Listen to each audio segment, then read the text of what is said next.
All right. So hello, everyone. This is Monsef Afker, and thank you so much for joining us in this new call of Your Divine Uniqueness. Thank you for your presence, co-creating with us this experience. And also very excited that Alison Armstrong is with us on the show. Yeah, she's been, how to say,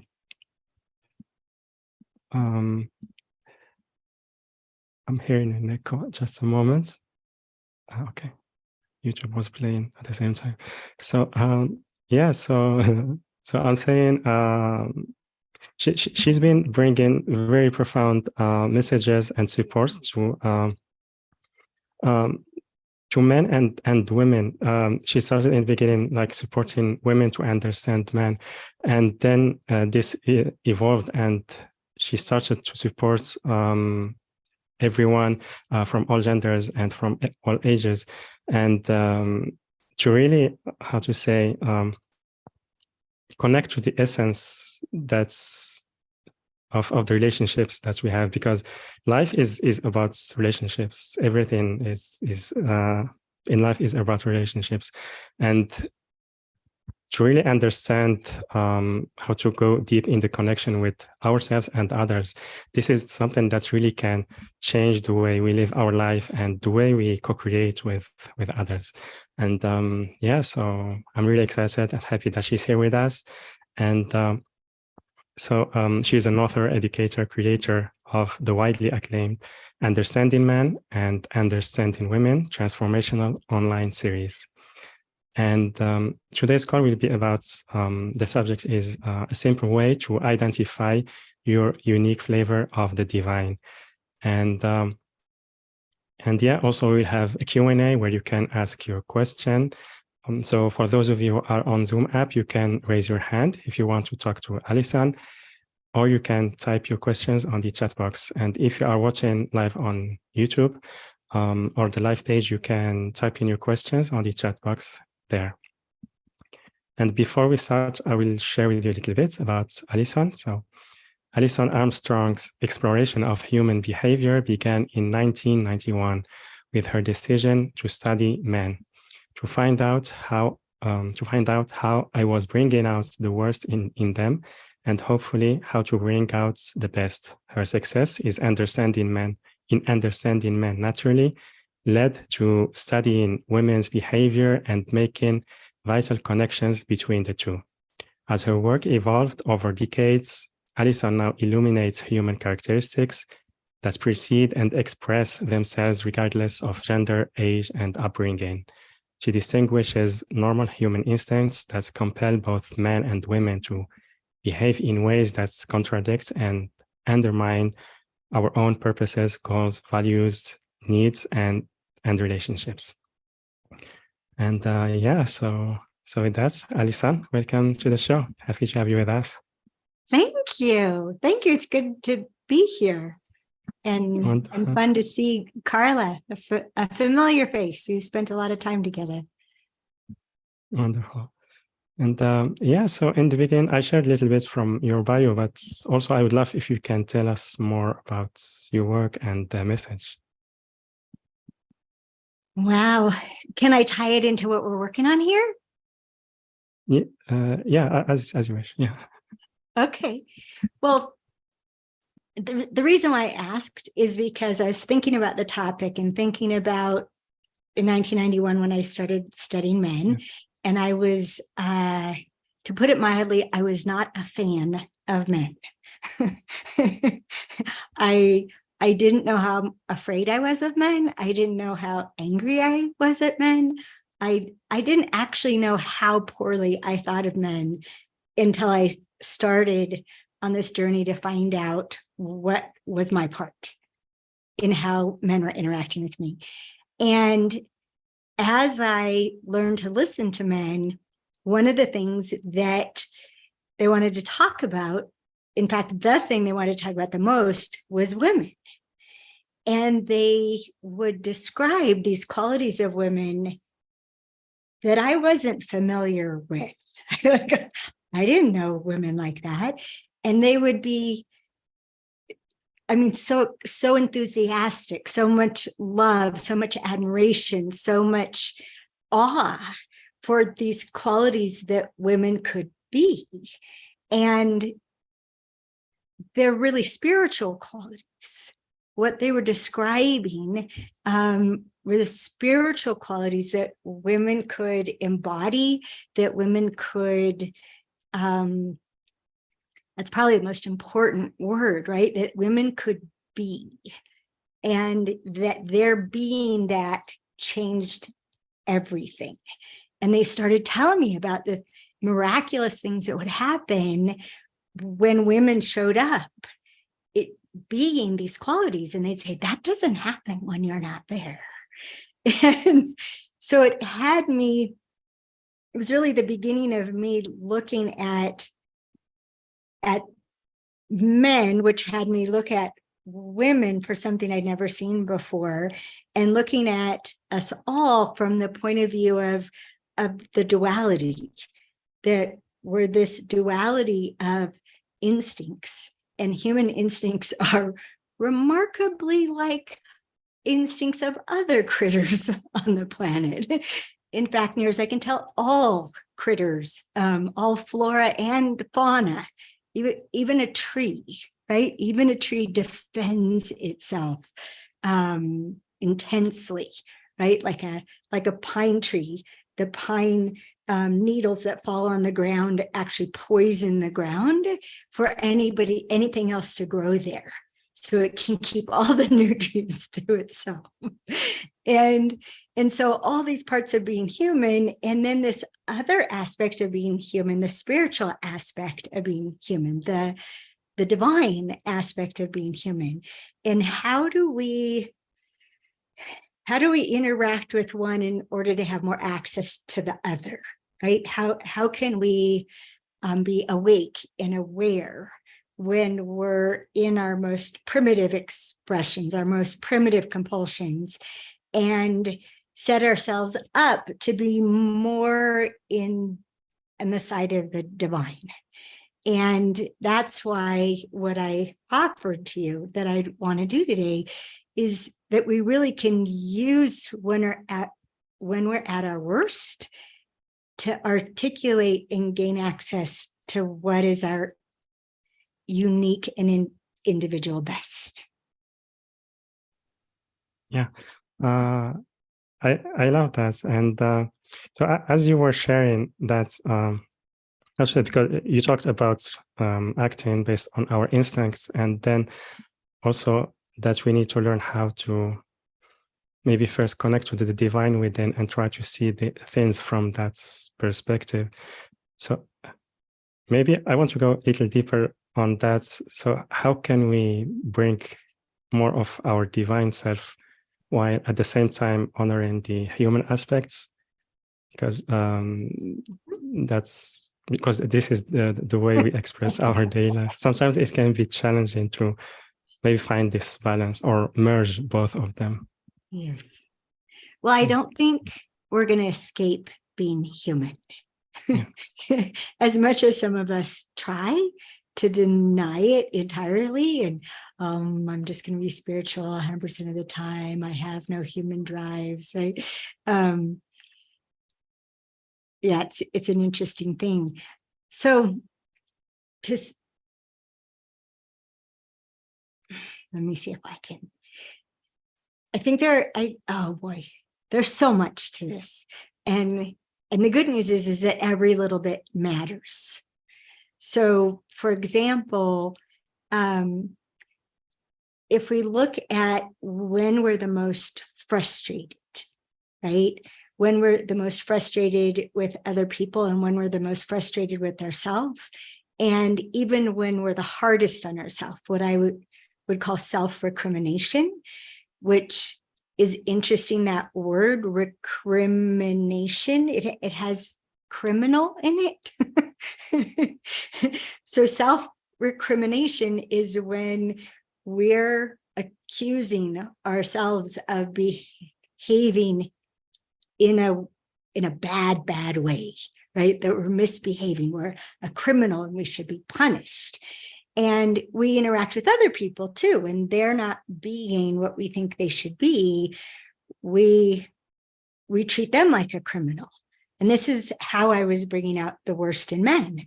When a man didn't do what I would do, and what I would do is what most women would do, I would treat him like a criminal. He was misbehaving. He should be punished. He should be controlled. His power should be diminished so that he can cause less damage, right? And so if we can see our human behavior just as that, it's just behavior. It's not a misbehavior, right? When we can see that when we're responding out of the perception of a threat or the perception of an opportunity, they amount to almost the same, because a missed opportunity, you can die from a missed opportunity from the point of view of instincts. And when we're responding to threats and we're responding to opportunities, and basically you can see everything as a fight or flight or freeze response. And for anyone who is really wrapped up in honesty and lying, thinking we're entitled to people to tell us the truth, lying is the first defense. It's even the first offense, right? It works in all ways. But we can use this like when we're the hardest on ourselves, like we're so mad at who we were in a situation, or especially when we're ashamed, when we have that sick feeling in our gut that we literally failed our values. That's how we can discover who we are uniquely. What did I truly, authentically fail to be? What I call an authentic failure of human spirit. What did I fail to be in that moment that I'm so ashamed of? And the things that come to mind in my working on this now for a very, very long time, that seems to be who we are uniquely. And as I've had both men and women articulate those qualities, honestly, Monsef, I've never had two people articulate the same qualities in the same order of priority, ever. Hundreds and hundreds of people. It is unique. And as we can see, for example, a dear colleague of mine started working with me on this. She was so taken by it. She started working on it from her point of view, that if you think about the thing that we're the most passionate about, and so the flip side of it is we're most aware of the opposite.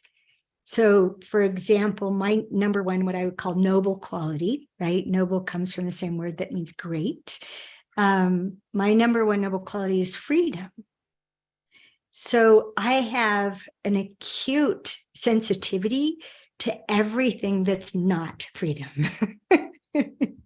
Kelly would say I have a PhD in the opposite of freedom. And it's one of the ways we can find ourselves, is what is it that we are like enraged by the opposite of that, do you know, or we just want to shake somebody. My husband would always, I teased him, but I also wanted to shake him. He could build prisons faster than I could break him out of them. Conceptual prisons, right? Rules, regulations, cans and can'ts, all these limitations on himself. He could do it faster than I could bust him out. And I'm like, and what he said he was passionate about was freedom, right? When we first met, we're like, that was the most important thing to each of us that brought us together.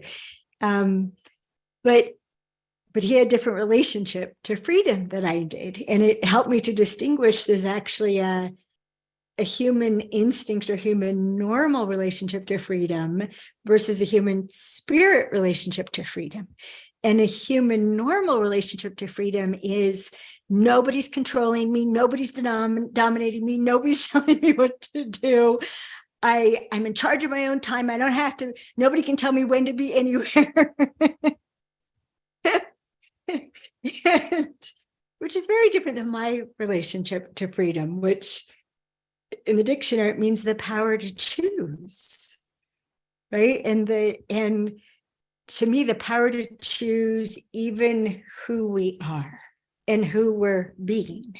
And then that gets to the next challenge, Monsef, which is, and this is just the way that I've come to articulate it, is that our biggest challenge as human beings is that we are spiritual, right? And we have access to and passion for particular spiritual qualities, but we live in a physical paradigm. We're in human bodies on earth. And the challenge is to manifest spiritual qualities in a physical paradigm. And what I found is the easiest way to do that is to find out how to embody them. So can I give you an example? Yeah, of course. So one of the most, actually the most powerful thing that I've discovered is, it's going to sound really funny, is sleep. If people look at who they can be when they've had enough sleep, who they can be effortlessly, they don't have to try. Who we can be when we've had enough sleep is a really good indicator of who we are naturally, because sleep will cause us to embody a whole spectrum of qualities. And some of them are the same for us, and some of them are different. But, and again, that's where we're unique. The only thing I've actually, in talking to hundreds of people about this, that comes close to what sleep provides, interesting enough, because I don't do it, is yoga. That yoga is what we call a huge tank filler, right? There's all these capacities that come from it. I've discovered I need enormous amounts of time alone. And I mean, I'm 62 years old, and I'm just now really grasping how much time alone I need. I was raised by somebody who didn't believe in people alone. She thought people who wanted to be alone were selfish. My mom's an extreme extrovert. and so anyone who wanted to be alone was withholding themselves from her, like withholding their energy from her. And so for each of us, there are things that are really common. And I, like my husband, I married my husband because who I was around him, I loved who I was around him. I say that in the past because he passed away almost 4 years ago. But it was like my favorite version of myself, naturally, effortlessly, right? Except for when he was building prisons. Then maybe not the best version of myself, right? Again, figure out who we really are, but by what really winds us up. Okay, I'm going to pause myself. What would you like to say?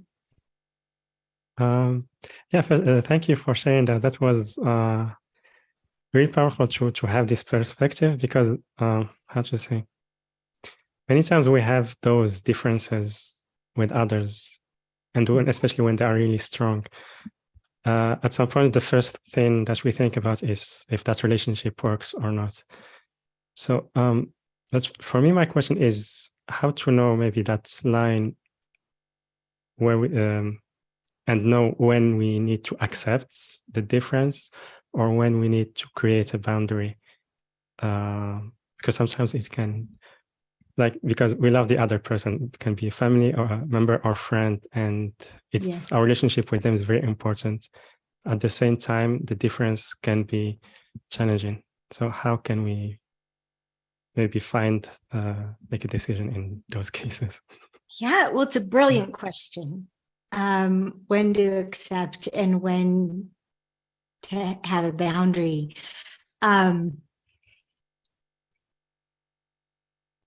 Okay, so everybody's going to decide that again based on what matters to them. So, for example, in all the work that I've been doing on boundaries, which I started as soon as I started studying men, men talk about boundaries so easily. They talk about non-negotiables, right? Don't cross, there's a line, right? Like you guys just traffic in it in such an amazing way. And I think it has a lot to do with how men, in my observation, have a much stronger relationship to team. And that team doesn't function if people don't know their boundaries, right? If they don't know what their job is and what their job isn't, right? And hey, this is my area, right?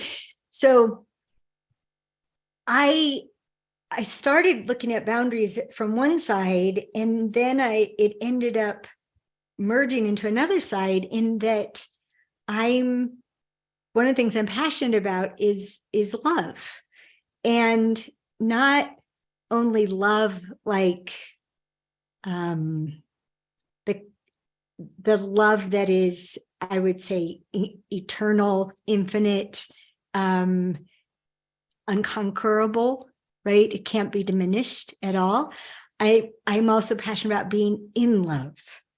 Do you know, I want to be in love, not just romantically, in love with my children, in love with the people I work with, in love with all my students. But I'm passionate about being in love, which is a kind of soap bubble love, right? Like it pops really fast, irritation. If it lasts too long, goes the in love.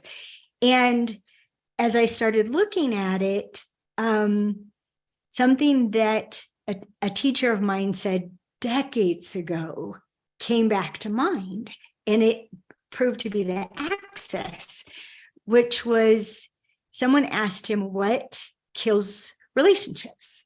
And his name is Brian Regnier. And he said, putting up with what we can't tolerate. And I thought putting up with and tolerate were the same, right? Isn't that what tolerate is? Put up with? And then I looked tolerate up in the dictionary, and it said able to be with without any loss of respect, admiration, or affinity. Whoa, right? So as I explored all this, how I come to relate to it, that has given me really instant access to the answer to your question, but it's for me, right? Because I'm passionate about love, is seeing that if you think of love as being infinite, love as being eternal, so it's everywhere all the time. Well, what determines my individual access to love? What determines how much love I feel? And what if the space of love that I have in myself has everything to do with respect, admiration, and affinity? And that as respect grows, more access to love. As admiration grows, more access to love. As affinity, like liking how someone is, more access to love. And so where I look to set boundaries is when I'm putting up with behavior that detracts or reduces respect, admiration, or affinity. And one of the most impactful conversations I had with my husband, Greg, was one time I said, I need you to know that I'm losing admiration for you.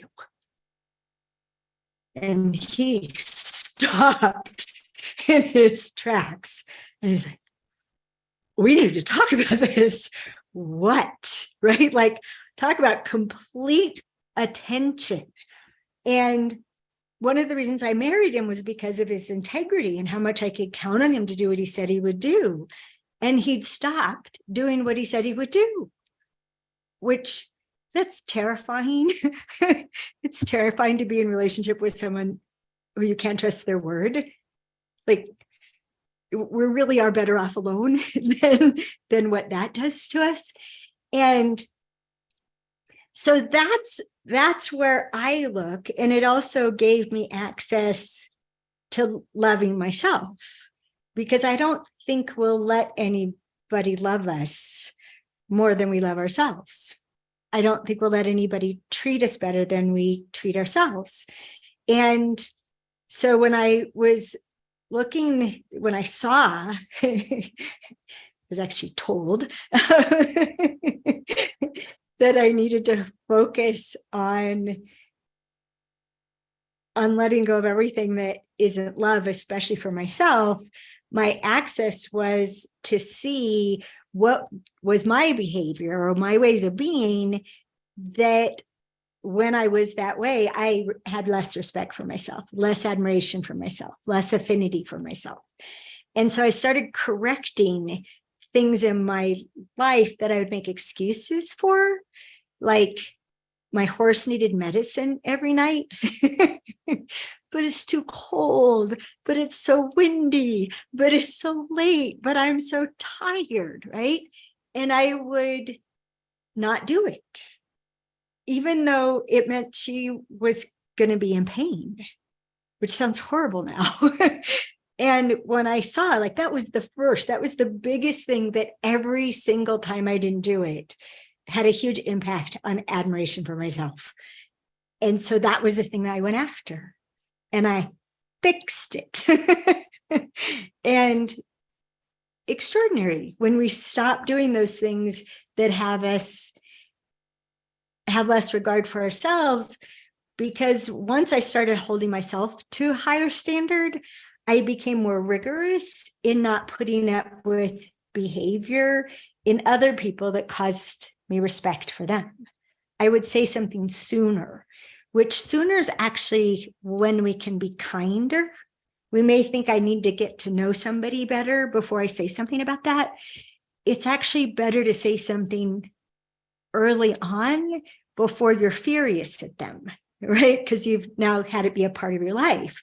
Like, to check and go, is this something you're committed to doing? Because it's not going to, we're not going to be involved like this. If you're committed to doing that, I won't have that in my life. So that's how I decided. But my basis is wanting to have the experience of love. Someone could have a different priority, and the behaviors that are the opposite of what creates that, like teamwork, for example. There could be a different priority. You don't care if you like this person. You care if they're accountable. You care if they show respect for other people. You care, right, that they stay on the same team no matter what, right? So that may be where you set boundaries, is anything that is the opposite of that. Does that make sense? Yeah, yes, it does. And it's really important points to have communication, like, at an early stage, because at some point, if we just accept from the beginning, then it becomes more difficult to express ourselves toward the thing that we feel maybe disrespected, and also we may be judged for changing, because it's like we've been in the beginning a different person than now. And Yes. also maybe because we think that caring for the other person means that we shouldn't tell them what we don't like about them or something. We only maybe need to tell them things that are good, but also this can affect that as well, I think. Yes. Oh gosh, it's huge what you just brought up.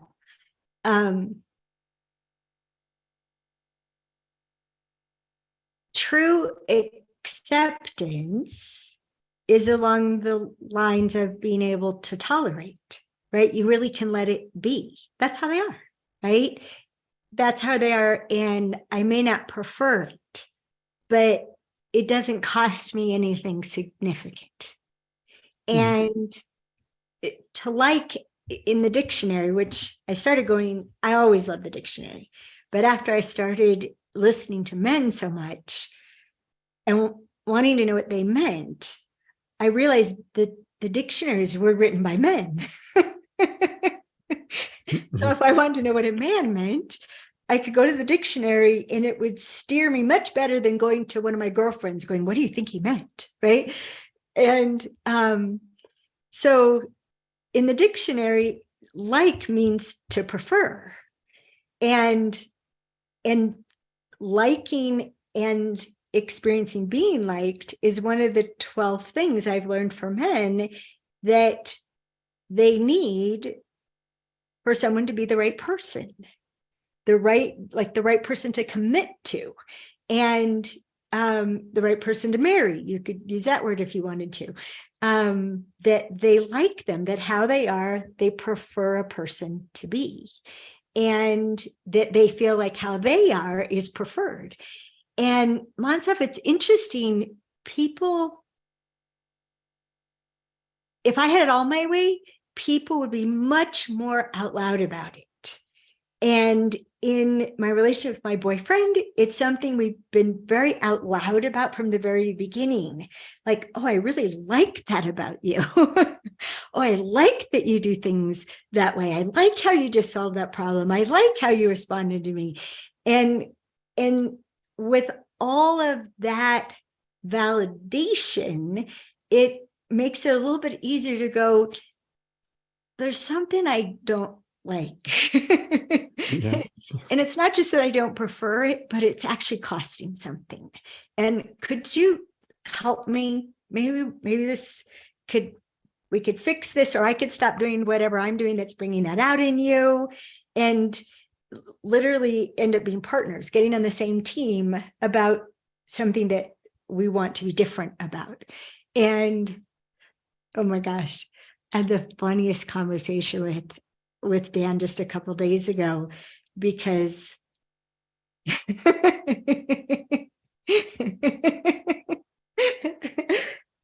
so we've been together for over 2 years, and he had more than a half a dozen concussions from hockey by the time he was 19 years old. And he had to train his brain to remember, right? He had to really train his brain to remember. And the way that he trained his brain to remember sometimes isn't so good. Because there'll be like a keyword, like if you Google something, there'll be like a keyword and it opens a file. And the file has everything keyed to it. And he'll start at the beginning of the file, which sometimes by the time he gets to the end of the file, I'd have to say, and what did that have to do with my question? Or what did that have to do with what I was saying? And I thought, this is just how his brain works. This is something to accept. And so I've gotten really good at waiting, just being patient and making sure I've had plenty of alone time so I can be patient when I'm with him.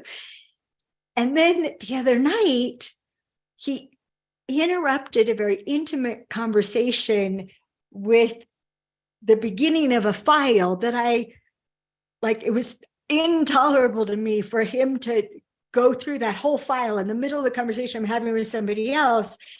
And I just reacted. I said, stop. And he stopped and started over again. Stop.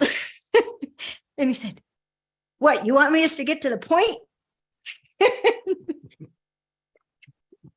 Honestly, I didn't know he could. I didn't know he could just get to the point. And when we talked about it, it was awesome because we got to be in partnership, because to him, he was making an analogy about the point, which he's like, oh, like when someone just gets to the punchline. You want me just to go to the punchline? And then I realized in his sense of humor, there's so many times he goes right to the punchline, and he's so funny, and it's so disarming. And I realized he's always been able to do this. And so now we have this code word that I could say, I only have a few minutes. Could you help me by going to the punchline? And he's like, oh, sure, you can ask me for that. Almost 2.5 years. I didn't know I could ask for that.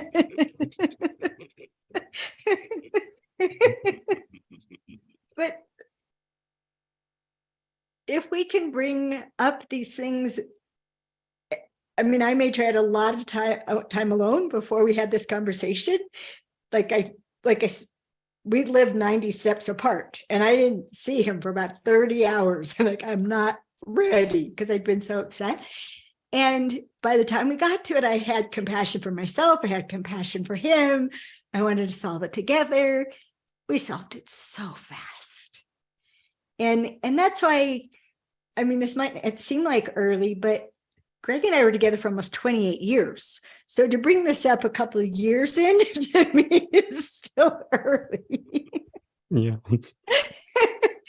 It's not as early, as like the first 15 minutes of talking to him, I started saying the truths about me. I call them ultimatums, right? Own your ultimatums. I started telling him what was true about me and thinking in my head, if you're going to run now, right? Like all those truths, I think we should fly the flag. Like just always fly the flag, and then people will go away that aren't going to be able to accept the most important things about us. Yeah, that was powerful, and also the story. It's really inspiring because many times, I mean, it happens to all of us. We have maybe some expectations on how the other person will behave, but in reality, it's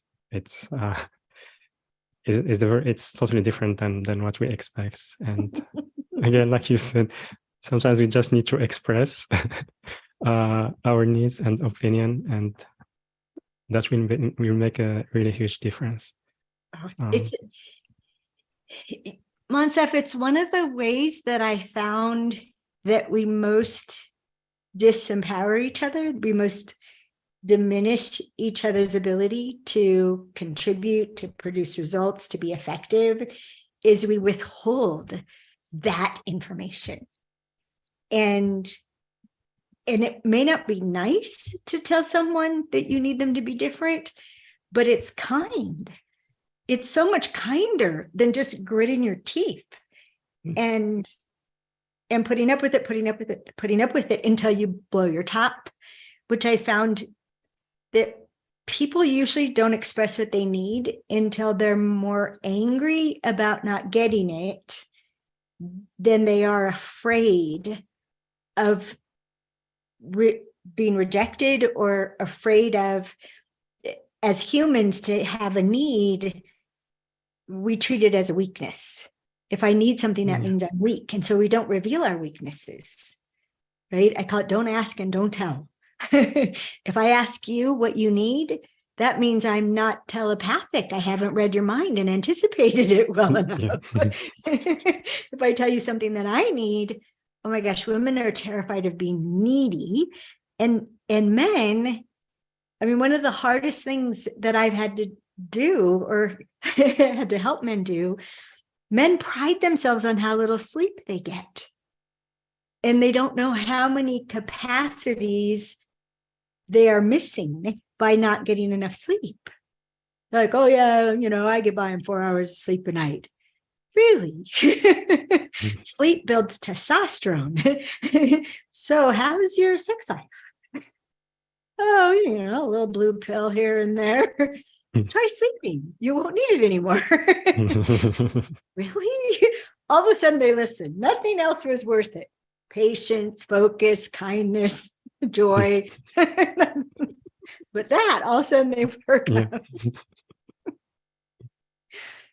I know I agree with you. Like,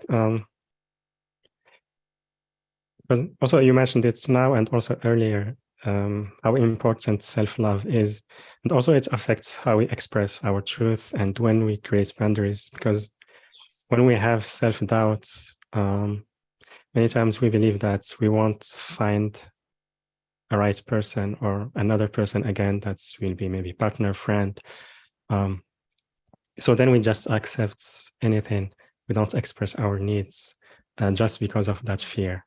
But when we go deeper in loving ourselves, really the relationships really shifts and people we meet, it's really on how to say, on a different level where we feel more respected and more understood. Mm-hmm. May I add something to that? Yeah, of course. What I've run into about people both setting boundaries and setting up their lives so that we give ourselves what we need to be the people that we want to be, right? So whether it's sleep or exercise or time with certain people that fill us up, right? So then we can just overflow as love, as compassion, as freedom, as all these amazing qualities. That one of the things that comes up is, but do I deserve that? Right? Do I deserve for people to treat me that well? Do I deserve for people to give me what I need? And it's this interesting thing about when we separate, right, this duality of being human. Deserving is all about earning. It's all about earning. It's about having proven. It's about having a right to.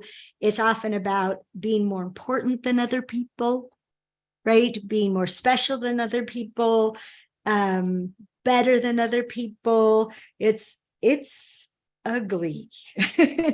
and for men who, oh my gosh, one of the saddest things for me is women have no idea, for the most part, how accountable men hold themselves. And that when men fail at something they're holding themselves accountable for, it tremendously impacts what they think they deserve, and therefore what they'll allow someone to give them. But if we deserve it, then it's not a gift, right? Deserving is in the domain of transactions, right? And being equal to. Like one of the synonyms of deserving is worthy, and worthy means to be equal to. Well, in the domain of the divine, or in the domain of spirit, there's no transactions. I call the stairway to heaven. It's giving and receiving and giving and receiving and giving and receiving. And will we allow someone to give to us not because we earned it and are owed it, but either because what they're giving to us is going to allow us to be in the future, allow us to be more of who we want to be, or that we can see that their gift is an expression of themselves, and to reject their gift is reject them, which is a whole other topic, because you can actually say no to the actual thing they're giving and say yes to where it's coming from and what their intent is. So we can receive the heart of the gift, even if we don't happen to eat bacon, Thank you for wanting to feed me. Thank you for noticing I'm hungry. That doesn't actually work for my body. Could I have this instead? We can negotiate that when we receive the heart of their intent and what they're trying to actually express to us. Yeah, absolutely. Beautiful. Thank you so much, Alison. And also everyone, if you have a question, you can type it on the chat box on Zoom or on YouTube. And also, if you want to talk to Alison, you can raise your hand on Zoom app. And Also, you can find more about Alison and her services on her website, alisonarmstrong.com. I will put it on the chats. Also, it is available on the live page and will be with the replay. There will be a button that will lead to her website. And yeah, let's see.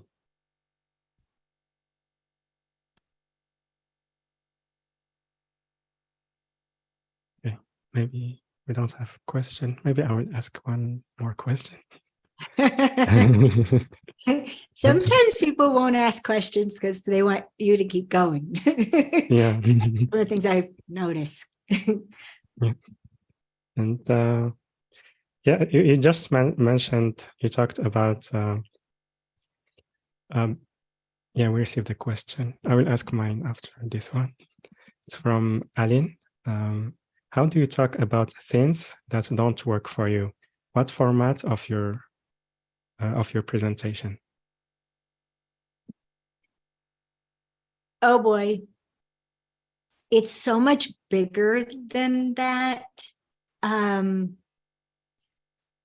We have a recording on our website called Coughing Up the Truth. And I bring it up because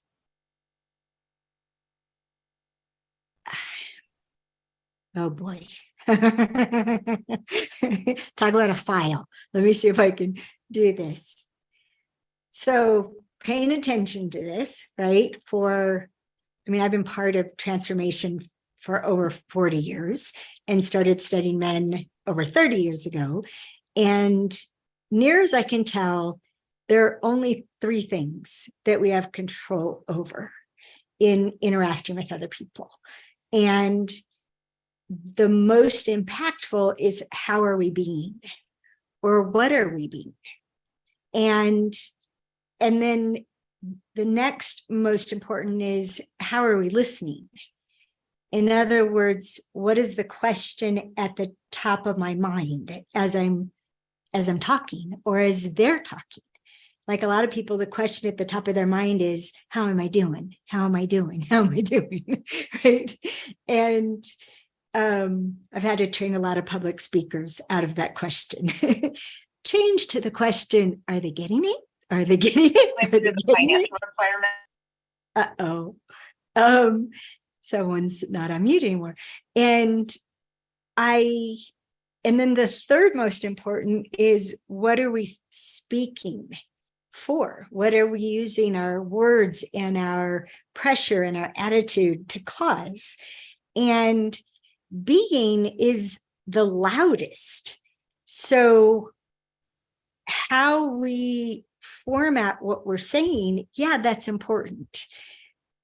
But how we're being, no matter how we're saying it, is much louder. And it's one of the things that was fun for me to discover was that I'm going to just do this real quick for me. I need to pin you. I had to pin you. Men usually think that women are too sensitive. And because we tend to react to things that we're sensitive to that are different than what men are sensitive to. But I have found men to be extraordinarily perceptive and sensitive. And one of the things that men are the most sensitive to is how someone is being. And you can feel when the words are nice and there's a dagger in it. Big grin, that's awesome. So Coughing Up the Truth talks about the kind of clarity to have before you ever open your mouth. So in this case, Aileen uses the word work for you. What do you mean it doesn't work for you? Like, what would it provide for you if they did what you needed them to do? Or what does it cost when they're not doing whatever it is that you're wanting to change? Like when I told Greg the truth, this is costing me admiration for you, right? Or it would help me. I could be more this if you could say it this way, right? Or And I'm on my second date with my husband. I asked him to please stop belching around me. He was stunned. He didn't even know he was. But we got to have the clarity about what we need. Coughing Up the Truth talks about this. And then we have to prepare how we're being. So we need to have that sleep or that alone time, or, I mean, I did a whole release session with my releasing partner before I talked to Dan about this thing that had happened, and had all those things, right? And we have to prepare ourselves so that when we tell the truth, we have capacities for them to not follow the script.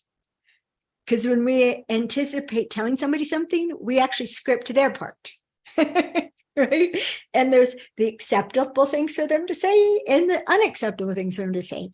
And so we need to prepare for what we would call blow it up. So we cough it up and then it blows everything up. And then depending on how it blows it up, then you clean it up. You put Humpty Dumpty back together again, in a way that my standard is, I'm not done until I'm glad it happened. And it's how my relationships get stronger and stronger and stronger and stronger and stronger and stronger. Or we change the form of it and not try to do this together. And so there's so many ways to present things. There's no rule. There's no formula. And anytime we're trying to do that, we're not present anymore. And the moment we're not present, the moment we're executing the strategy and we're not paying attention to the other person, we're automatically 1,000% less effective. If we're committed to being present, then the way I like to say it is we have an infinite ability to respond. But working out the right way to do it, there isn't a right way to do it. And there's better ways, and there's timing, and there's words. Oh, on Seth, there's a word. This helps enormously. Seems, well, it's 2 words. Seems like. It seems like. So when I was talking to Dan about what happened Friday night, it seemed like. And just in that expression, it seems like, if I was just saying it like a formula, right, I wouldn't also being the willingness to be wrong, right? The doubtful of my own perception, right? Questioning that. I mean, we have to question perception in the first place. It's very tricky business. So it seems like is a good word. It seems like, if we're ever saying something about another person. I hope that helps. Did you get more questions? So just feedback, Cornelia shared a great conversation. She came late, but she will watch the replay. And also Ellen, thank you, Alison. Loved what I've heard. And let's see. Yeah, we still have a couple minutes left. I forgot my question, but do you have maybe any last message you want to share with the audience? Well, I think I started by saying this. So I would finish with saying it, that as we're negotiating this duality of being human, that every little bit matters. And we don't have to be perfectly compassionate, right? Or perfectly loving, perfectly patient. Just a tiny bit more. These spiritual qualities are radioactive. A tiny bit has a huge impact. And And so if we hold ourselves to being perfect at this, we're still treating ourselves like a criminal, that we're misbehaving by not being perfect. And that actually gets in the way. If instead we start acknowledging ourselves for, wow, I was more patient in that situation than I normally am. How did I get that way? Oh, I got to work early and I took a walk around the block. I was more patient all day just from a 10-minute walk around the block. That's how I get patience in my body. And every little bit, it can be in this kind of feedback loop, right? Where we can get a lot of what I would call bang for your buck, right? That a lot of potency, like a high octane is another way that I call it, high octane fuel. So that every little bit of getting the feeling of that quality in our body, what makes me feel like I'm walking around with compassion, and then every little bit of noticing we were that way and the effect it had, it can just keep building and building and building and building. But we really, at some point, we get to be admitted that we're human and it's not going anywhere. And one of the things that I love about my work and from studying men is things that I used to perceive as a threat and react very badly to, mostly because my first response to a threat is to fight. And then I'll freeze and then I'll flee, right? But I fight first. Some people it's in a different order. Everybody has a different sequence. But as I learned more about men, things that I perceived as a threat and reacted badly to, which then men reacted badly to my reacting badly, I stopped seeing as a threat and stopped experiencing it as a threat. It just was what it was. And I could be with it and stay present instead of flipping into an instinctual response. And we got to give ourselves credit for that too. But the more we can understand why people do what they do, the less reactive we can be, which is why I'm passionate about why humans do what they do, and then what's different about male and female gender hormones and what they do to the brain and our perceptions and the way we react. Yeah. I find it fun. I love that. Fun is a spiritual quality. You can bring fun to life. This is good. Sense of humor. We have a policy here. We have a sense of humor about it all. Right. Yeah, I really love that. Thank you so much. Thank you, Alison, for all the wisdom you shared with us. It was really inspiring. I really loved the conversation, and thank you for your time. Yeah, it was a great honor to have you with us. You're welcome. It was lovely to be with you. Thank you. Really great to meet you. Thank you, Monse. Thank you, Alison. And yeah, also everyone, thank you so much for joining us today, sharing with us this space. And again, you can learn more about Alison services on her website, alisonarmstrong.com. alisonarmstrong.com, and you will find a button that leads there on the live events page, and also later on the replay page. And yeah, so with that, everyone, I'm sending you so much love, and